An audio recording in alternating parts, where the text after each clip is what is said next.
Assalamualaikum warahmatullahi wabarakatuh. Alhamdulillahirabbil alamin. Alhamdulillahilladzi hadana li hadza wa ma kunna linahtadiya laula an hadanallah. Asyhadu an la ilaha illallah wahdahu la syarikalah wa asyhadu anna Muhammadan abduhu wa rasuluh.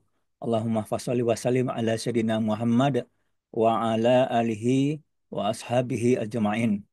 Allahumma iftah alayya futuhal arifina bihikmatik wansyur alayya rahmatak wa zakirni ma nasitu ya zal jalali wal ikram. Allahumma rzuqna fahman nabiyyin wa hifzal mursalin wa ilhamal malaikatil muqarrabin birahmatika ya arhamar rahimin. Allahumma aqnini bil ilmi wa zaini bil hilmi wa akhrimni bit taqwa wa jamilni bil afiyah. Allahumma inni stauda'tuka jami'a ma qara'atuhu fardudhu ilayya inda hajati ilaih. Allahumma la sahla illa ma ja'altahu sahlan wa anta taja'alul hasna idza syi'ta sahlan. Amma ba. Teman-teman rahimakumullah, ya, jamaah belajar tauhid yang insya Allah dirahmati oleh Allah Subhanahu wa taala. Alhamdulillah, puji syukur kepada Allah Subhanahu wa taala yang mana kita masih bisa melaksanakan kajian mingguan kita, ya. Yang mana pada kali ini kita akan berbicara uh, sebuah topik, ya, yang hasil pilihan teman-teman semua, yaitu Allah mencintai hambanya melebihi cinta seorang ibu kepada anaknya. Nah, em, ini suatu topik yang luar biasa, ya. Nah, insya Allah kita akan mencoba memahami, ya, kenapa Allah itu lebih, ya, mencintai hamba itu daripada kasih seorang ibu daripada anaknya. Nah, landasan kita adalah hadis berikut ini, yang mana, ya, dari Umar ibnu Khattab. Ini merupakan hadis riwayat Bukhari Muslim, ya. An Umar ibnu Khattab radhiyallahu an qol, ya, qadima ala Nabi sallallahu alaihi wasallam sabyun, ya, um, faiza imra'atun minas sabyi qad tahlubu sadayaha taski idza wajadat sabiyan fi sabyi akhazathu fa al asaqathu bibatiniha wa arda'athu, ya, faqala lana Nabi sallallahu alaihi wasallam, ya, atarauna hazihi tarihatan waladaha finnar, qulna la wa hiya taqdiru ala an la tatrahahu, faqala Allahu arhamu bi ibadihi min hazihi biwaladiha. Nah, jadi ini, ya, suatu hadis, ya, yang menjelaskan sebuah peristiwa nyata, ya, yang mana datang rombongan tawanan perang kepada Nabi Sallallahu Alaihi Wasallam. Di antara mereka ada seorang wanita atau seorang ibu, ya, karena terpisah, ya, sebagai tawanan perang dari bayinya, yang mana air susunya melimpah.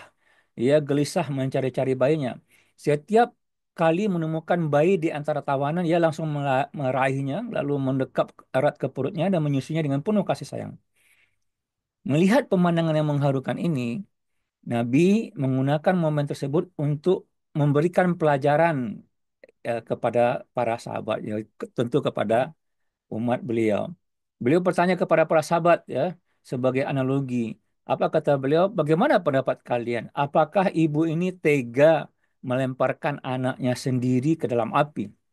Nah, para sahabat menjawab, ya, dengan serempak mereka menjawab, sungguh, ya, ya, tidak mungkin, demi Allah, selama ia mampu mencegahnya.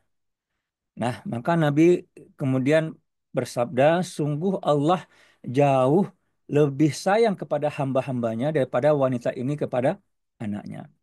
Nah, jadi teman-teman rahimakumullah, hadis ini memberikan gambaran awal, ya, betapa tak terhingganya rahmat Allah. Nah, inilah ilustrasinya. Jadi ada ibu tadi mencari bayi tawanan, ya, ini Lalu se- karena dia pisah ya, kehilangan bayinya, lalu setiap dia apa bertemu bayi ya, lalu didekapnya lalu disusukannya.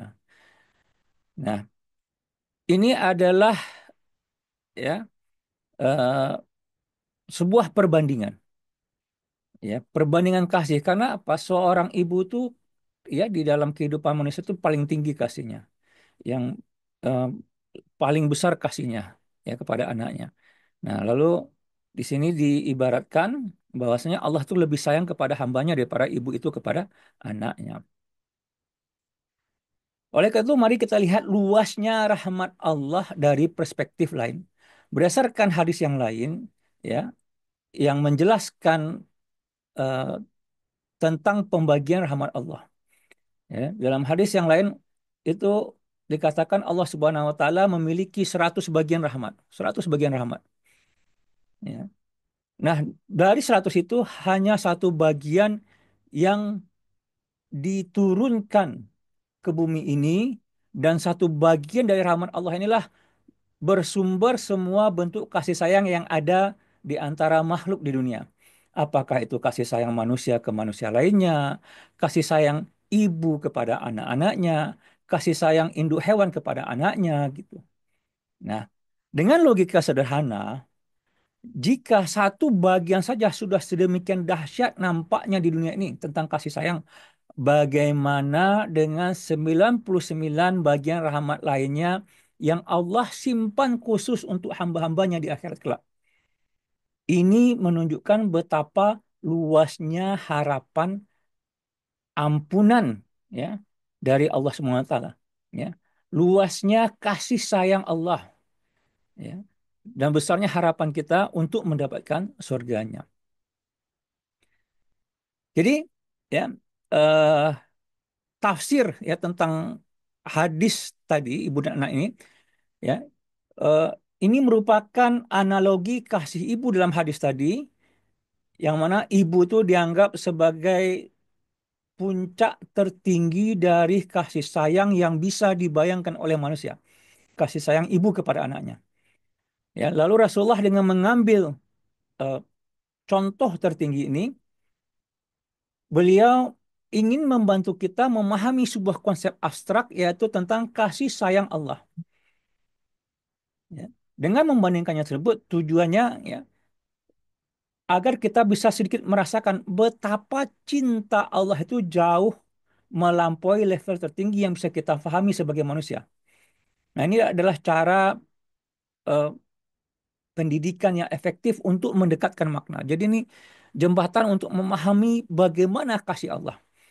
Ya, kita memahami bahwasanya seorang wanita tadi itu adalah eh, mempunyai kasih sayang yang besar ya. Ya, banyak kita menyatakan bahwasanya tidak ada yang lebih besar daripada kasih sayang ibu bagi manusia. Nah, ini memang faktanya demikian. Kita melihat tidak sedikit ya yang ibu-ibu atau wanita yang bersuami istri wanita yang mempunyai anak yang ditinggal oleh suaminya, mohon maaf ya, yang ditinggal oleh suaminya apa tuh karena cerai atau ditinggal mati, ya tidak sedikit dari mereka yang mampu membesarkan anaknya, menafkahi anaknya sampai itu besar, sampai anak-anak mereka itu besar, dewasa dan mandiri gitu. Sementara kita pahami di dalam Islam, wanita tersebut tidak punya kewajiban, jangankan untuk menafkahi anak-anak mereka, menafkahi diri mereka sendiri aja mereka tidak mempunyai kewajiban. Jadi tidak ada kewajiban wanita untuk menafkahi anak-anaknya. Tapi dalam kenyataan hidup ya tidak sedikit kita melihat ya para wanita-wanita tangguh, para ibu-ibu tangguh karena kasih sayang mereka. Ya. Mereka berusaha menjaga anaknya, membesarkan anaknya, mendidik anaknya, dan dengan hasil keringat mereka, mereka berhasil membesarkan anak-anak mereka ya sampai dewasa. Nah, ini luar biasanya, begitu besarnya kasih sayang seorang ibu kepada anak. Nah, dengan mengambil contoh tertinggi ini, ya, itu tujuannya agar kita tuh paham bagaimana kasih sayang Allah itu lebih daripada itu. Subhanallah, ya. Ya, lebih daripada itu. Jadi ini untuk memudahkan pemahaman konsep tentang kasih Allah kepada makhluknya, kepada hambanya. Nah, Imam Ibnu Taimiyah yang ya kalau menyatakan secara akal sehat, ya secara akal sehat, zat yang menciptakan kasih sayang pada seorang ibu tentulah zat pencipta itu sendiri lebih memiliki sifat kasih sayang dalam tingkat yang jauh lebih sempurna. Jadi ya kalau seorang ibu begitu hebat kasih sayangnya, maka Allah itu ya kasih sayangnya jauh lebih sempurna. Ya, ya apalagi Allah tersebut merupakan sumber dari segala sumber kasih sayang. Maka sangat logislah jika kasih sayang Allah itu melampaui seluruh makhluk yang dia beri sifat kasih sayang itu. Nah, inti dari analogi dalam hadis ini adalah pesan yang sangat kuat. Artinya apa? Seberat apapun kondisi kita, sebanyak apapun dosa kita, seberapa seringnya kita melakukan khilafan, jangan pernah berputus asa dari rahmat Allah. Karena apa? Karena rahmat Allah itu jauh lebih luas, jauh lebih agung daripada kasih sayang manusia, bahkan seorang ibu pun yang ada di muka bumi ini. Subhanallah. Masya Allah ya. Nah, teman-teman rahimakumullah, sebelum kita berbicara tentang bagaimana sebenarnya cinta Allah tersebut terhadap makhluk-makhluknya, mari kita pahami dulu hakikat yang disebut cinta. Karena kita harus paham. Ya, karena berbeda nanti cinta Allah kepada hamba-hambanya dan cinta manusia kepada Allah dan Rasulnya. Ya. Nah, apa hakikat dari cinta? Cinta adalah kecenderungan atau kecenderungan hati. Artinya, seorang apabila dia mencintai sesuatu, dia akan cenderung kepada apa yang dicintainya. Nah, artinya cinta tersebut nampak dari sikap, bukan hanya sekedar kata-kata. Seorang suami misalnya yang benar-benar mencintai istrinya itu akan terlihat dari perhatian, kelembutan, dan usahanya untuk membahagiakan sang istri. Ya, dia pasti akan ingin dekat, melindungi dan menghindari hal yang menyakiti. Sebaliknya, jika seorang suami mengaku cinta tapi sering menyakiti, mengabaikan, atau bahkan bersikap dingin dan kasar, maka ucapannya tidak sejalan dengan perbuatan. Artinya apa? Artinya cintanya palsu. Artinya apa? Ya, cinta itu tidak bisa disembunyikan ya. Maksudnya pasti kelihatan. Begitu pula ketidaksukaan. Keduanya akan tampak jelas dalam sikap ya, dan pilihan. Jadi cenderung itu ya arahnya kemana itu jelas gitu ya. Seperti seorang menyatakan saya itu cinta Allah dan Rasulnya gitu. Tapi tidak cenderung kepada apa yang diperintahkan Allah dan Rasulnya. Berarti sebenarnya adalah sebuah kebohongan ya. Nah, teman-teman rahimakumullah ya. Maka dalam Islam ya, cinta itu harus dibentuk berdasarkan pemahaman, berdasarkan perintah Allah Subhanahu wa taala. Nah, nah, jadi cinta tersebut haruslah sesuai dengan pemahaman. Jadi yang namanya naluri atau insting atau gorizah kita itu harus dibentuk sesuai dengan syariat. Ya.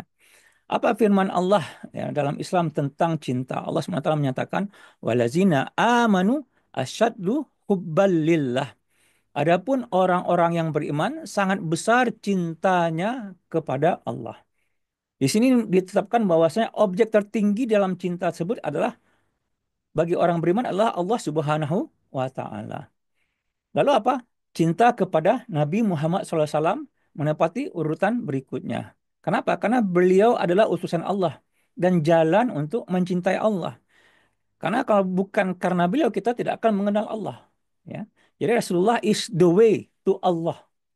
Lalu juga nanti ya berapa banyak perintah Allah bahwasanya kita harus mencintai apa yang dicintai Allah, yaitu mencintai kebaikan dan amal soleh, mencintai orang-orang yang beriman.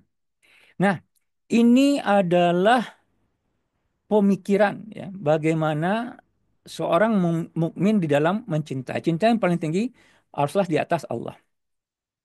Kemudian, ya, eh, kita memahami bahwasanya secara fitrahnya manusia itu cinta kepada apakah itu keluarganya atau hartanya, segala macam. Tetapi Allah menetapkan prioritas cinta, yang mana cinta kepada Allah dan Rasulnya dan berjuang di jalannya itu adalah prioritas di atas kecintaan yang menjadi fitrah kita tadi, yang menjadi kecenderungan kita tadi, secara fitrahnya, secara alami. Nah, Allah berfirman dalam surat At-Taubah ayat 24, A'udzubillahi minasyaitonirrajim, Qul in kana aba'ukum wa abna'ukum wa ikhwanukum wa azwajukum wa ashiratukum, ya. Katakanlah, ya, jika apakah itu bapak-bapakmu, anak-anakmu, saudara-saudaramu, istri-istrimu, dan keluargamu, ya, wa amwalu tumuha, dan harta yang kekayaan yang kamu usahakan, ya, wa tijaratun takhshawna kasadaha, dan perdagangan yang kamu khawatirkan kerugiannya, wa masakinu tardaunaha, dan tempat tinggal atau rumah-rumah tempat tinggal yang kamu sukai. Apa kata Allah? Ahabba ilaikum minallahi wa rasulih, lebih engkau cintai daripada Allah dan Rasulnya, wa jihadin fisabilih, dan berjihad di jalannya, dan berjuang di jalannya, dan memperjuangkan tegaknya agamanya. Basu hatta ya'tiyallahi bi amrih. Maka tunggulah sampai Allah memberikan keputusannya.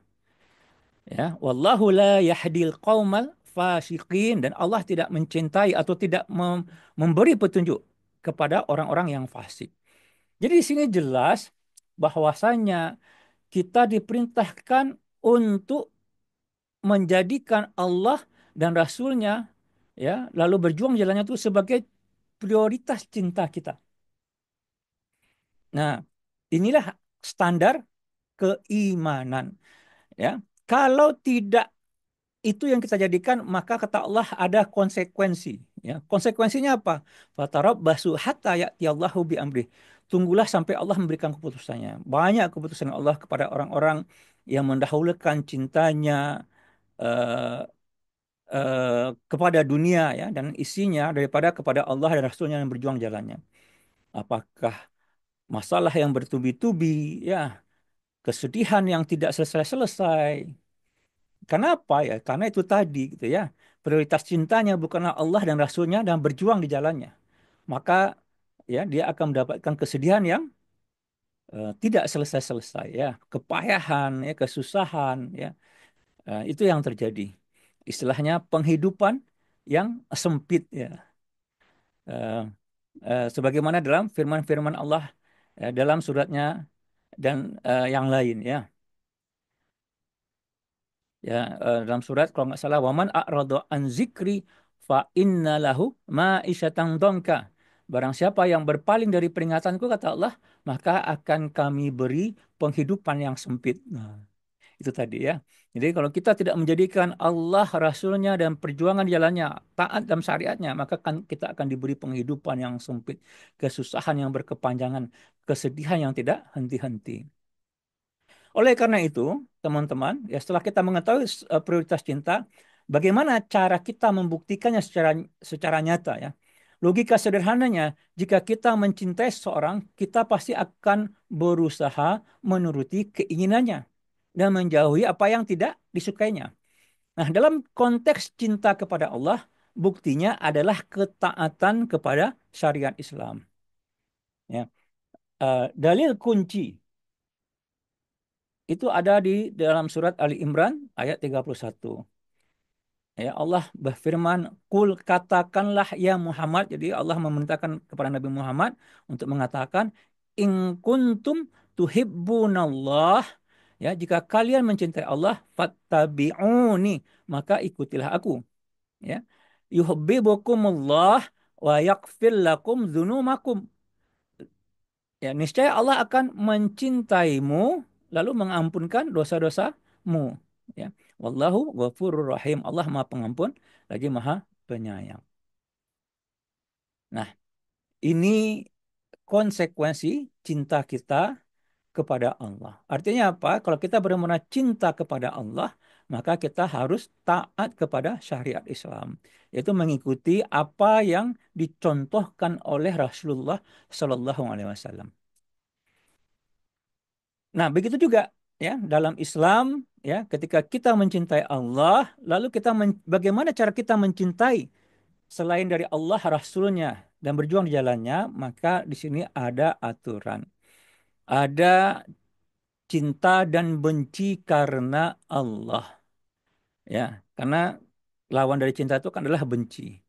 Nah, dalam sebuah hadis riwayat Abu Daud, Rasulullah SAW bersabda, apa kata Rasulullah? Inna awthaqa ural iman. Ya, sesungguhnya ikatan iman yang paling kuat adalah antuhibbu fillah wa tubghidha fillah. Engkau mencintai karena Allah dan membenci karena Allah. Apa maknanya? Mencintai apa yang Allah cintai dan membenci apa yang Allah benci. Ya, jadi cinta kita yang benar itu ya apa yang Allah cintai. Apa Allah mencintai kebaikan, amal soleh, perjuangan, orang-orang yang beriman. Ya, Allah ya maka kita harus mencintai yang seperti itu. Allah membenci tentang kesyirikan, kekufuran, kemaksiatan, kezoliman.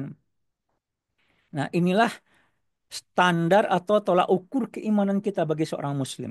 Jadi cinta dan benci kita terhadap di luar tersebut, di luar cinta kepada Allah dan Rasulnya, yaitu mencintai apa yang dicintai Allah dan membenci apa yang dibenci Allah Subhanahu wa taala.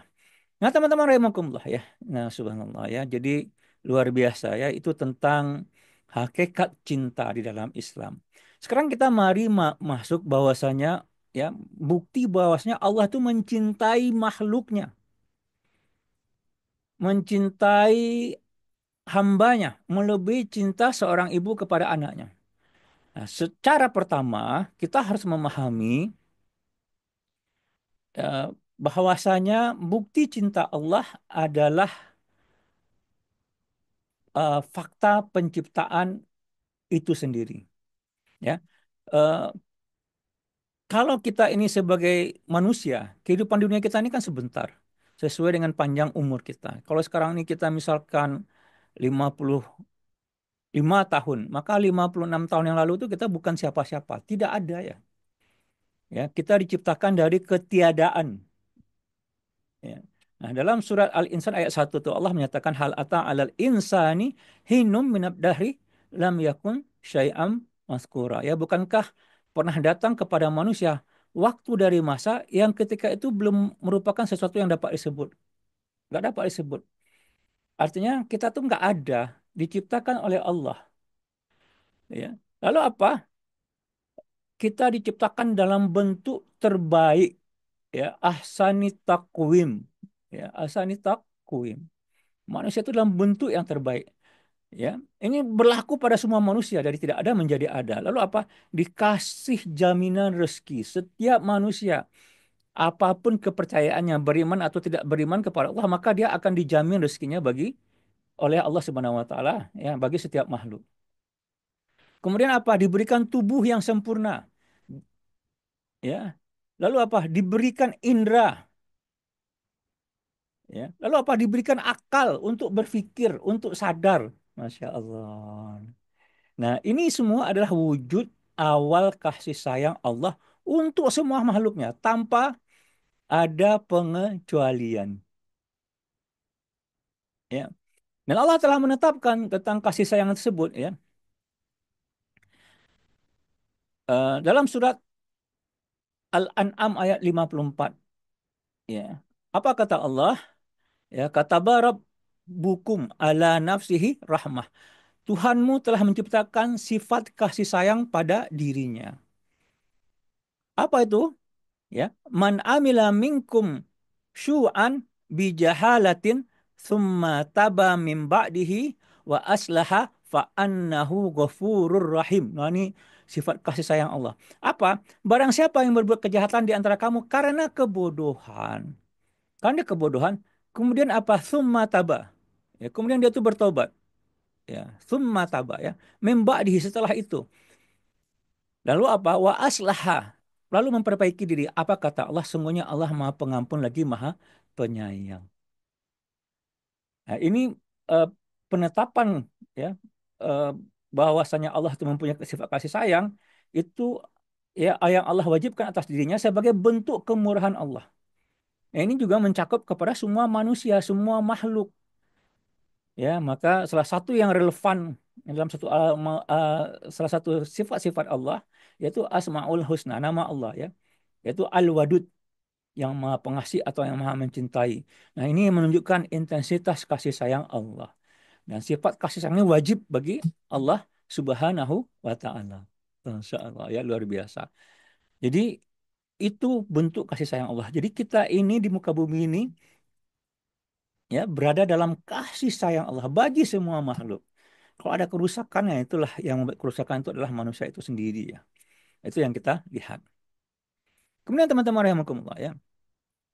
Bukti kedua, kalau tadi bukti pertama Allah itu cinta, ya, bukti kedua itu adalah diberikannya petunjuk. Jadi setelah penciptaan diberikannya petunjuk. Manusia itu tidak dibiarkan ketika hidup di muka bumi ini, dibiarkan dia lontang-lantung, nah, istilahnya seperti nggak jelas ya, eh, saling berperang atau bagaimana. Diberikan petunjuk dalam apa? Dalam menghadapi kehidupan kita agar hidup kita ini terarah, teratur, mendapatkan kebaikan. Nah, petunjuk itu dalam bentuk apa? Itulah firman Allah, kitab-kitabnya, para nabi. Nanti kita akan lihat ya. Sebagaimana eh, firman Allah ya, ini dalam surah Al-Maidah ayat 16 ya. Yahdi bihillah manittaba'a ridwanahu subulas salam wa yukhrijuhum minadh-dhulumati ilan nur biiznih wa yahdihim ila siratim mustaqim. Dan dengan kitab itulah Allah memberi petunjuk kepada orang-orang yang mengikuti keridhaannya ke jalan keselamatan. Dan dengan kitab itu pula Allah mengeluarkan orang itu dari gelap gulita kepada cahaya dengan izinnya dan menunjukkan ke jalan yang lurus. Nah, jadi Allah memberikan hidayah, petunjuk. Tujuannya apa? Agar orang selamat ya, lalu dikeluarkan dari gelap kepada cahaya, dibimbing kepada jalan yang lurus ya. Jadi memang sehingga kita memahami hakikat kenapa kita diciptakan di muka bumi ini, ya kan? Jadi paham kita, oh Allah itu ya, kita ini pasti ada tujuannya. Nah, sebagaimana firman Allah, wa ma khalaqtul jinna wal insa illa liya'budun. Tidak kuciptakan jin dan manusia semata-mata untuk mengabdi kepada Allah. Jadi paham kita. Nah, itu tanda kasih sayang Allah. Coba kalau kita dibiarkan oleh Allah, ya manusia ini dibiarkan Allah tanpa petunjuk, ya eh, tentu kerusakan yang banyak terjadi ya. Nah, sekarang ini kenapa juga banyak kerusakan gitu ya? Karena memang petunjuk tadi tidak kita ikuti. Lalu apa? Ya, gunanya petunjuk ini ya agar kita siap menghadapi kehidupan dan tidak menyia-nyiakannya. Ya. Lalu apa? Sehingga kita tidak hidup dalam kesengsaraan karena kebodohan. Sehingga apa? Lalu nanti yang terakhir juga apa? Setelah kita meninggal di muka bumi ini, lalu kita dibangkitkan, kita mendapatkan kebaikan di akhirat. Nah, ini jadi kita nih siap di dunia, siap di akhirat. Ya, nah ini eh, logikanya ya, manfaat petunjuk bukti kasih sayang Allah. Makanya kita akan paham bahwasanya diturunkannya Nabi dan Rasul, ya, itu merupakan manifestasi ya dari cinta dan rahmat Allah. Nah, sebagaimana firman Allah dalam surat Al-Anbiya ya ayat 107. Allah SWT berfirman, "Wa ma arsalnaka ila rahmatan lil alamin," ya. Dan tidaklah kami mengutus engkau Muhammad melainkan untuk menjadi rahmat bagi seluruh alam. Jadi ya dengan diutusnya Rasulullah itu bukti cintanya Allah ya, dan kasih sayangnya Allah ya.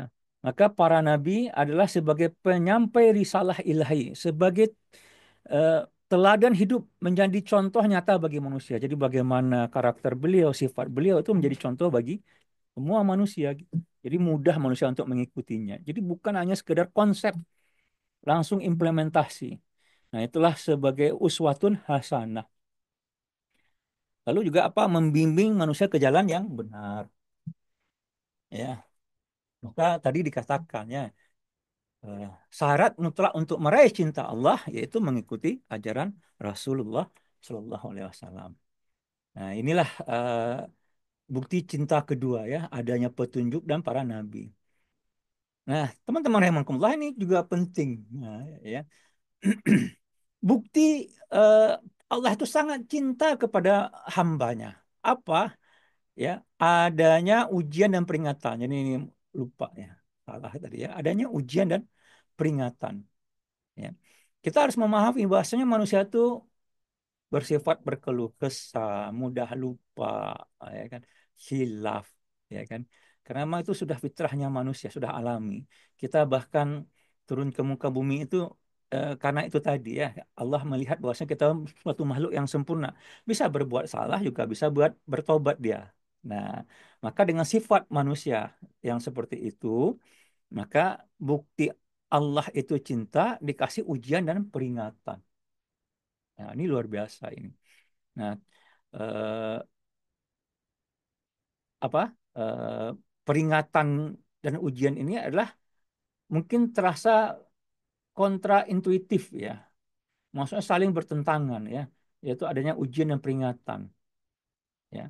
Maka harus kita pahami ya lebih dalam lagi ya. Sebagaimana sabda Rasulullah SAW ya dalam hadis riwayat At-Tirmidzi. Jadi Rasulullah SAW itu bersabda, "Iza hahabballahu qauman ibtalahum ya, jika apabila Allah mencintai suatu kaum dia akan menguji mereka. Lalu faman sabara, barang siapa yang sabar, falahu as-sabr, maka baginya adalah pahala kesabaran. Lalu apalagi waman sahita fa'alaihi as-sahat. Barang siapa yang murka maka baginya murka Allah. Nah, artinya apa? Bahwasanya ya, ujian itu bukanlah tanda kebencian Allah, tapi justru menjadi tanda cinta dan perhatian Allah Subhanahu wa taala. Kenapa demikian? Karena itu tadi sifat manusia tadi lupa. Dan Allah tidak ingin manusia tadi karena tidak mengikuti aturannya, tidak mengikuti perintah-perintahnya, maka manusia itu akan menjadi celaka di dunia dan juga nanti di akhirat. Kecelakaan, kesengsaraan, dan kesedihan itu yang akan mereka terima. Maka diuji dia, diuji, lalu dia akan di, diingatkan, ya, diuji dan diingatkan. Ya, samalah kalau kita memahami bagi ibu-ibu, ya, ibu-ibu yang mempunyai pemahaman yang mendalam tentang bagaimana kasih sayang anak, maka tidak semua apapun kehendak anak tersebut diikuti. Ya, ya. Tidak semua kehendak Anda diikuti. Tentu kalau dia berbuat salah itu dia akan diingatkan, tidak akan dibiarkan. Nah, itu tanda cinta. Kenapa? Karena paham kalau dia dibiarkan anak tersebut berbuat kesalahan, maka dia akan mendapatkan kecelakaan. Nah, sama, ya. Nah, inilah pemahaman yang mendalam, ya. Eh, dan inilah yang kita lihat, ya, bahwasanya, ya, eh, kalau diuji maka dia akan menjadi lebih baik. Nah, bagaimana hakikat ujian sebagai eh, bentuk cinta? Ya, pertama apa? Pertama, ujian tersebut dapat meninggikan derajat hamba di sisi Allah. Kenapa? Karena sama lah kayak kita sekolah, setiap kita mau naik kelas, kita akan ujian. Ya, kalau kita lulus ujian, kita naik kelas. Nah, sama seperti itu. Begitu juga dengan ujian. Setiap manusia diuji, kalau dulu dia misalkan ya hanya yakin eh, dengan Allah, ya tidak yakin dengan syariatnya, lalu diuji dia dengan berbagai masalah. Ya, kalau dulu dia percaya, saya percaya dengan Nabi Muhammad, percaya dengan Allah gitu, tapi tidak mau taat. Ya, taatnya misalkan di dalam berbisnis dia pakai riba gitu misalkan.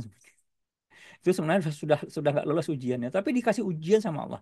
Banyak masalah yang gara-gara riba. Akhirnya dia sadar firman Allah itu benar. Akhirnya apa?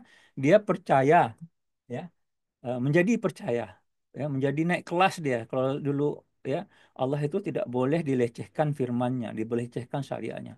Berarti dia beriman kepada syariat secara kafah. Misalkan seperti itu. Lalu apa? Ketika dia sudah beriman kepada syariat secara kafah, mungkin dia belum mau untuk naik kelas untuk apa? Untuk berdakwah misalkan. Lalu dikasih lagi ujian. ya. Walau alam bagaimana ujian, tapi akhirnya dia paham dakwah itu wajib. Ya. Misalkan dia dikasih ujian, ya, karena syariat Islam itu tidak tegak, lalu anak-anaknya itu menderita, ya misalkan karena apa? Karena narkoba kah, karena pergaulan bebas kah, itu dikarenakan syariat Islam tidak tegak, akhirnya karena dia merasakan gitu, ya, baru dia sadar, naik kelas dia, wajib kita memperjuangkan syariat. Kalau nggak hancur generasi kita. Siapa yang akan memperjuangkan kalau bukan kita itu misalnya ya. Tapi teman-teman rahimakumullah ya, orang-orang yang ulil albab ya tidak perlu sampai di sana untuk naik kelas ya. Maksudnya kayak gini nih. Tidak perlu orang-orang yang mempunyai akal ya harus mengalami penderitaan baru dia mau naik kelas baru sadar gitu ya. Orang-orang ulil albab sebagaimana firman Allah ya dalam surah Al-Baqarah, inna fi khalqis samawati wal ard waqtilafi laili wa nahar la ayati li ulil albab. Sesungguhnya dalam penciptaan langit dan bumi dan berputarnya malam dan siang la ayati li ulil albab adalah tanda-tanda bagi orang yang berakal. Artinya apa? Orang yang berakal cukup dengan tanda-tanda, cukup dengan melihat orang lain. Lalu dia melihat hasilnya. Cukup dengan memahami perintah Allah, ya. Maka dia akan paham ini yang benar, ini yang salah kayak gitu. Nggak perlu sampai menderita baru sadar baru naik kelas. Tidak, ya. Ya, nah ini yang harus kita pahami ya. Dia cukup tahu ini benar atau salah. Nah, bagaimana Abu Bakar radhiyallahu an ya, paham dia Nabi Muhammad itu adalah kebenaran. Makanya Abu Bakar As-Siddiq ini sebagai contoh saja. Ya, jadi meningkatkan derajat hamba dengan ujian. Jadi kita harus paham ya. Nah, kedua, ia berfungsi sebagai penghapus dosa-dosa kecil yang mungkin kita lakukan. Jadi ujian itu menghapuskan dosa-dosa kita. Kasih sakit itu akan menghapuskan dosa-dosa kita. Nah, kemudian ya ini seperti analogi pandai besi ya yang menempa logam panas untuk menjadikannya kuat dan bernilai ya. Ujian ini ya memurnikan jiwa. Dari apa? Dari ketergantungan pada dunia dan membersihkan hati. Ya. Jadi eh, makin kita diuji, kita makin sadar ya yang nggak ada masalah sebenarnya dengan dunia ini sebenarnya. Makin kuat ketergantungan kita hanya kepada Allah, bertawakalnya hanya kepada Allah. Nah, inilah bentuk dari istilahnya tough love gitu ya.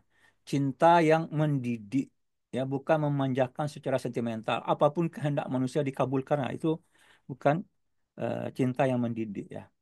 Subhanallah, ya. Nah, inilah hakikat ujian sebagai bentuk cinta. Nah, dalam hadis yang lain, ya, melanjutkan kita penjelasan tentang hikmah ujian, ya. Kalau Rasulullah SAW, man yuridillahu bihi khairan yusib yusib minhu ya. Rasulullah itu menyatakan barang siapa yang dikehendaki Allah menjadi baik, maka ia akan ditimpa cobaan. Ya, ya. Maka Allah akan menimpakan musibah kepadanya. Kenapa? Karena akan mengajarkan hikmah, ya. Ujian akan mengajarkan kebijaksanaan, ya. Dan ini tidak akan bisa didapatkan di bangku sekolah, harus dialami, ya.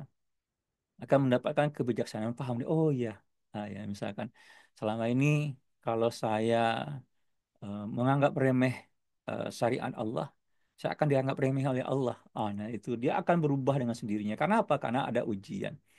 Kemudian apa? Melatih kesabaran, ya, membangun ketahanan jiwa. Jadi makin sering diuji orang itu makin kuat dia, makin nggak ada masalah dia. Apapun masalah yang ada, tetap dia teguh berdakwah. Ya. Kemudian apa? Menumbuhkan empati, ya, menumbuhkan empati, memahami penderitaan orang lain.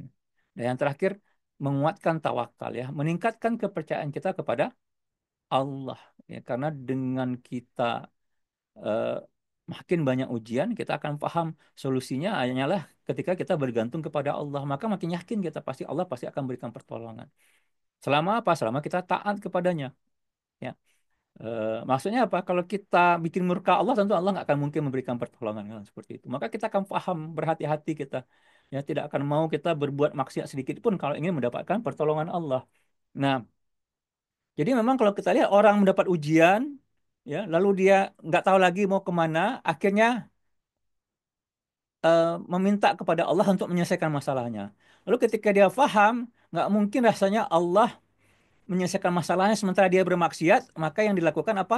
Berikutnya, dia tinggalkan kemaksiatan, dia membersihkan dirinya, Masya Allah, ya itu luar biasa itu orang-orang dapat ujiannya. Akhirnya dia menjadi baik gitu ya. Nah itu, ya menjadi baik dia, makin bertakwa dia kepada Allah itu luar biasa itu orang-orang yang mendapatkan musibah dan ujian. Jadi jangan takut dengan ujian bapak-bapak, ibu-ibu rahimakumullah ya. Ini luar biasa. Nah, berikutnya, ya, nah ini tadi sudah berbicara ya kita ya bahwasanya Allah itu bukti cintanya dengan adanya penciptaan. Lalu apa? Dengan adanya petunjuk ya. Lalu apa? Bukti cinta Allah dengan adanya ujian dan peringatan ya. Nah, sekarang kita masuk ya. Tadi kan sudah dikatakan ya cinta dan benci karena Allah. Maka kita akan memahami ya siapa golongan yang dicintai Allah dan siapa golongan yang dibenci Allah. Jadi ada beberapa hal ya. Nah, golongan yang dicintai Allah ya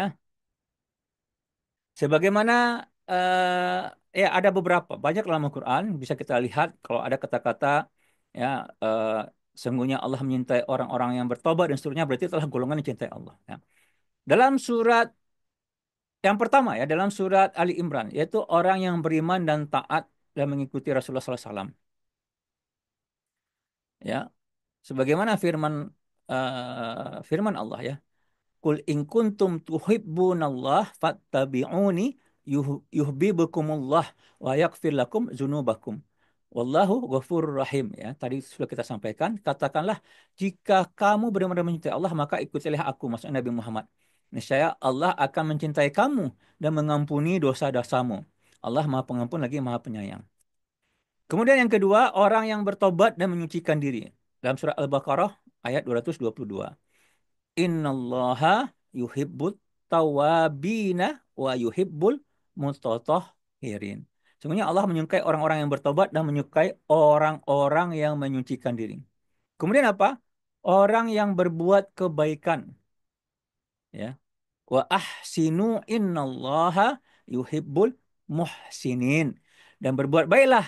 Sungguhnya Allah menyukai orang-orang yang berbuat baik. Kemudian apa? Orang-orang yang bertakwa, ya.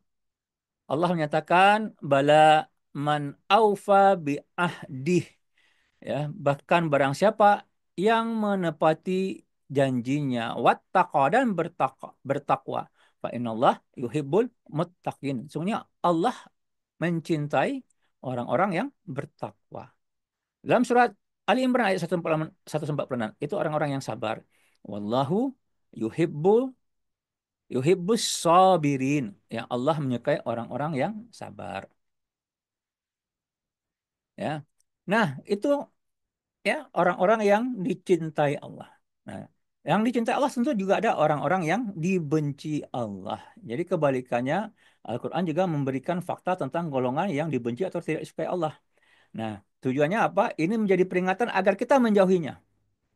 Ya, agar kita menjauhinya ya dan juga membenci orang-orang yang dibenci Allah. Dalam surat eh, Muhammad ya ayat 89. Apa kata Allah? Allazina kafaru salahum wa adalla a'malahum. Ya. Zalika bi annahum karihu ma anzalallahu wa ahbata a'malahum. Orang-orang yang kafir, maka celakalah mereka dan Allah menyesatkan amal-amal mereka. Yang demikian itu karena sungguhnya mereka benci apa yang diturunkan Allah. Maka Allah menghapus amal-amal mereka. Jadi ya golongan dibenci Allah adalah orang-orang yang benci kepada apa yang diturunkan Allah. Kemudian apa? Orang-orang yang melampaui batas dalam surah Al-Baqarah 190. Wa qatilu fi sabilillahi alladhina yuqatilunakum wa la ta'tadu ya. Dan perangilah jalan Allah orang-orang yang merangi kamu, tapi jangan apa? Wala ta'tadu. Jangan kamu melampaui batas. Apa kata Allah? Innallaha la yuhibbul mu'tadin. Sungguhnya Allah tidak menyukai orang-orang yang melampaui batas. Ya, ini di dalam perperangan ya. Nah, orang yang berbuat kerusakan ya. Orang-orang yang fasik ya, orang yang fasik gitu ya. Wa iza tawalla sa'a fil ard liyufsida fiha wa yuhlikal hartha wan nasla. Ya, dan apabila dia berpaling dari kamu, dia berusaha di bumi ini untuk mengadakan kerusakan padanya dan merusak tanaman-tanaman dan binatang ternak. Wallahu la yuhibbul fasad. Dan Allah tidak menyukai kerusakan. Jadi nggak boleh berbuat kerusakan. Sekarang ini begitu banyak kerusakan yang terjadi Bapak Ibu rahimakumullah ya, terutama di hutan, di gunung, di laut ya, bahkan laut pun dipagar sama mereka. Itu berbuat kerusakan ya. Mengeksploitasi alam ini hanya untuk kepentingan diri sendiri dan kelompok ya. Nah, kemudian golongan yang dibenci Allah yaitu orang-orang yang sombong dalam surah An-Nahl ayat 23. La jarama annallaha ya'lamu ma yusirruna wa ma yu'linun. Tidak diragukan bahwa Allah mengetahui apa yang mereka sembunyikan, apa yang mereka tampakkan. Innahu la yuhibbul mustakbirin. Sungguhnya Allah tidak menyukai orang-orang yang sombong. Jadi orang sombong itu tidak disukai oleh Allah. Lalu orang kafir yang menolak kebenaran secara sadar ya. Dalam surah Ali Imran secara 32. Qul atiullah war rasul fa in tawallaw fa innallah la yuhibbul kafirin. Ya, katakanlah taatlah kepada Allah dan Rasulnya. Jika mereka berpaling, maka sungguhnya Allah tidak menyukai orang-orang kafir. Nah, jadi kalau mengetahui golongan ini dibenci sama Allah, maka wajib kita menghindarinya, ya. Ya, juga wajib kita untuk membencinya. Nah, teman-teman rahimakumullah, tadi sudah disampaikan ya bahwasanya ujian dan peringatan itu merupakan tanda cinta Allah. Nah, yang masih sering ya, maka logikanya sebenarnya ketika seseorang tidak lagi diuji, tidak dikasih peringatan, berarti Allah tidak cinta lagi itu sebenarnya kayak gitu. Gampang ya. Nah, tapi masalahnya sekarang ini masih banyak orang-orang Islam yang tanya kenapa ya orang-orang tuh kalau nggak sholat dia nggak ini malah tambah sukses ininya gitu ya, tambah sukses bisnisnya, lancar-lancar saja, kayaknya keluarganya kelihatannya keluarga yang eh, sakinah mawaddah warahmah sampai seperti itu makanya ya. Nah ini sebenarnya nggak masuk akal gitu ya. Nah eh, jadi teman-teman rahimakumullah ya harus kita pahami ya, ya secara logikanya ya, eh, kalau Allah tidak lagi eh, mengujinya, memberikan cobaan, berarti Allah membiarkan lah itu istilahnya seperti itu. Tadi kita sudah jelas ya bahwasanya kalau orang beriman itu diuji itu akan meningkatkan derajatnya, menghapus dosanya, memurnikan jiwanya, jalan menuju ke kebaikan. Nah, ketika ada orang yang kafir, benar-benar kafir ini nih, kafir karena kesadaran ini, ya, maka dikasih yang namanya istidraj ya.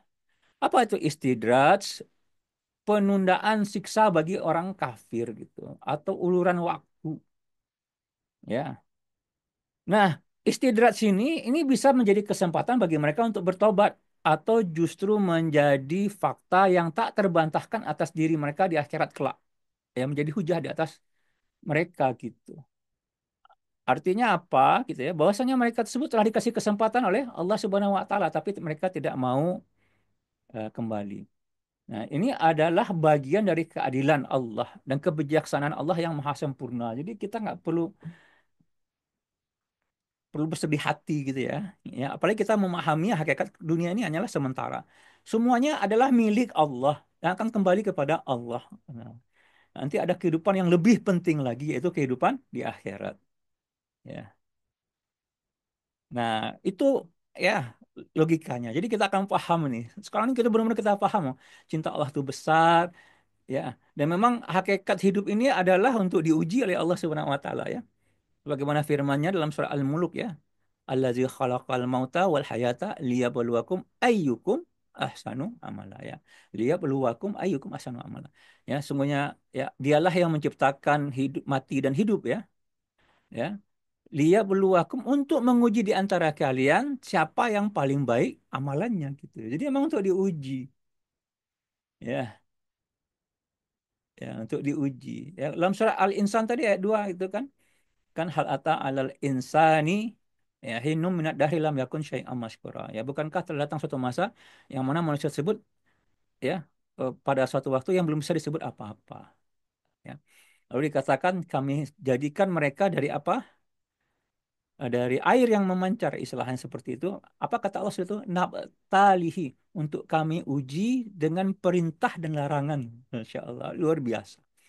Nah, jadi untuk diuji.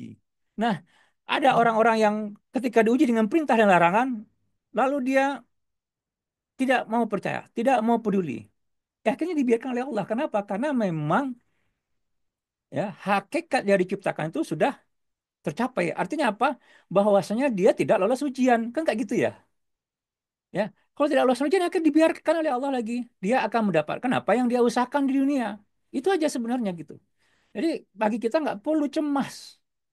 Ya, apalagi ya dengan masalah dunia. Ini masalahnya terjadi kenapa? Karena walaupun kita seorang muslim, ya seorang yang katanya beriman, tapi kita terlalu mencintai dunia. Nah, ini yang terjadi kepada umat Islam. Berikutnya, nah, Bapak-bapak, Ibu rahimakumullah ya, jamaah belajar tauhid ya, ya. eh, Allah Maha Penyayang, benar, ya, tapi juga Allah Maha Adil dan Maha Bijaksana. Artinya, cinta Allah selalu beriringan dengan keadilan dan kebijaksanaannya. Ini dalilnya dalam hadis qudsi yang sangat indah menegaskan. Inna rahmati sabaqat ghadabi khifi riwayati, ya. Sungguhnya rahmatku mendahului murkaku, ya.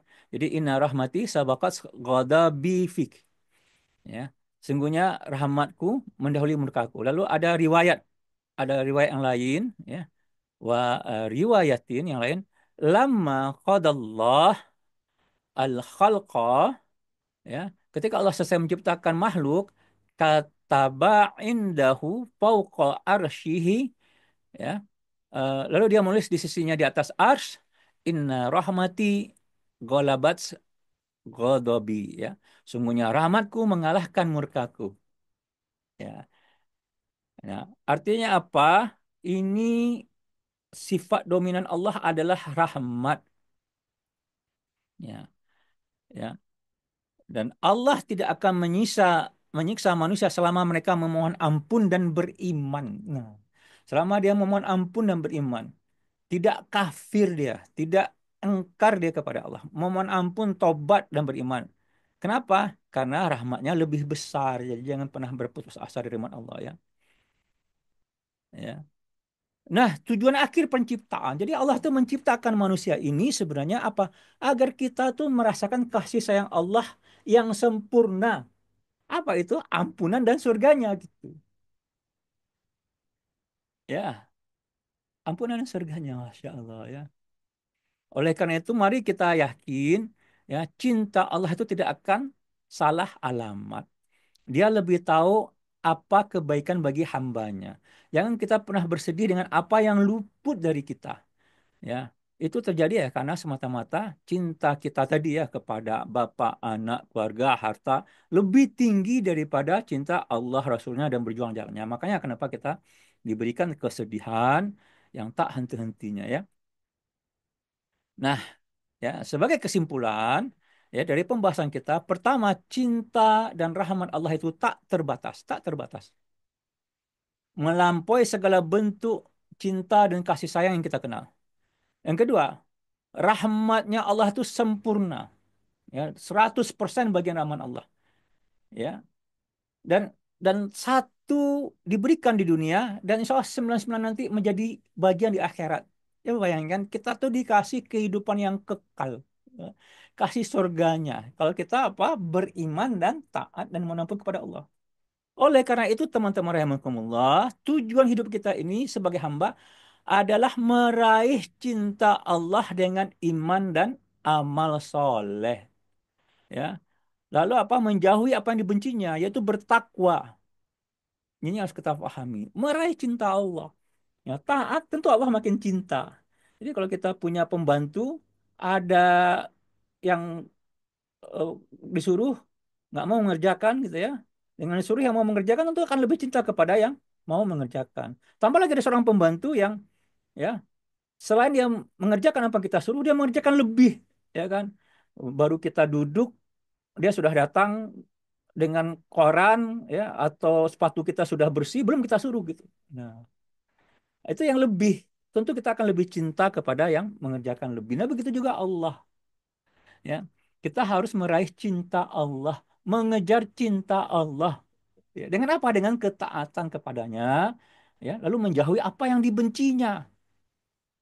Sangat simpel sekali, sangat sederhana sekali untuk meraih cinta Allah. Kenapa kita masih berbelit-belit gitu? Ya karena kita nggak serius untuk mengejarnya. Ya, jika Allah menyatakan intan surullaha yang surkum ayu sabit aqdamakum kan sudah jelas. Jika kalian menolong agama Allah, maka Allah akan menolong kalian kan jelas itu ya. Lalu akan mengokohkan kedudukan kalian. Tapi kita hati kita masih setengah-setengah. Masih ada pertimbangan dunia kita gitu, yang lain gitu. Dan banyak lagi yang lain. Oleh karena itu, teman-teman rahimakumullah, kalau kita itu merasakan meraih cinta Allah, lalu kita merasakan cinta Allah, maka akan kita dapatkan itu tadi ketenangan hati. Ya, itu yang tidak bisa dibeli. Walaupun harta kita banyak, anak kita banyak, ya, kekuasaan kita luar biasa, tapi tidak akan diberikan ketenangan hati. Ya, nggak bisa dibeli nih Bapak Ibu rahimakumullah. Kemudian apa? Kekuatan dan ketabahan dalam menghadapi badai ujian kehidupan.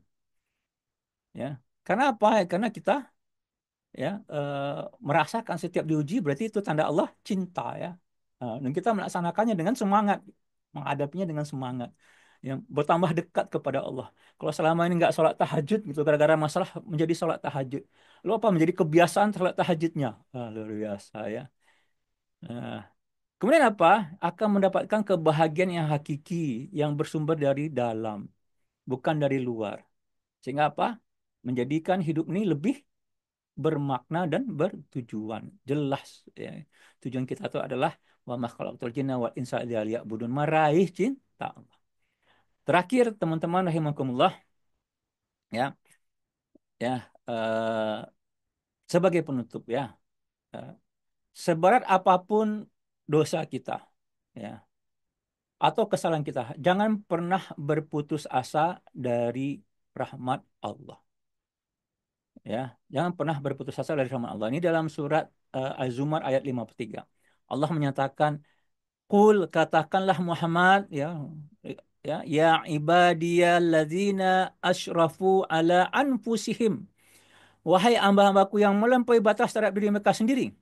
Apa kata Allah? La taqnatu min rahmatillah.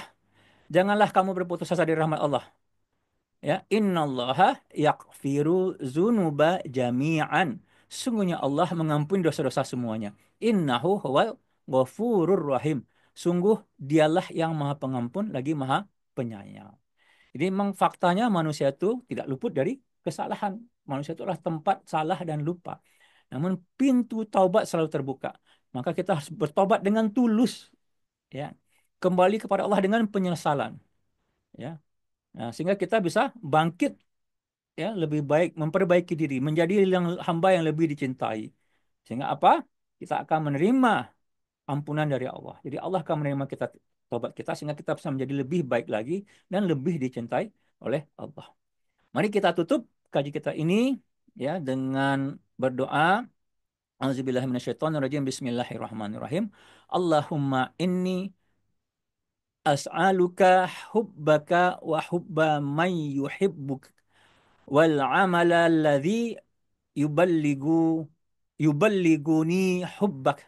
Ya Allah, aku memohon cintamu dan cinta orang yang mencintaimu dan amalan yang mengantarkanku kepada cintamu. Semoga Allah membimbing kita semua untuk meraih cintanya. Terima kasih atas perhatian Bapak Ibu sekalian.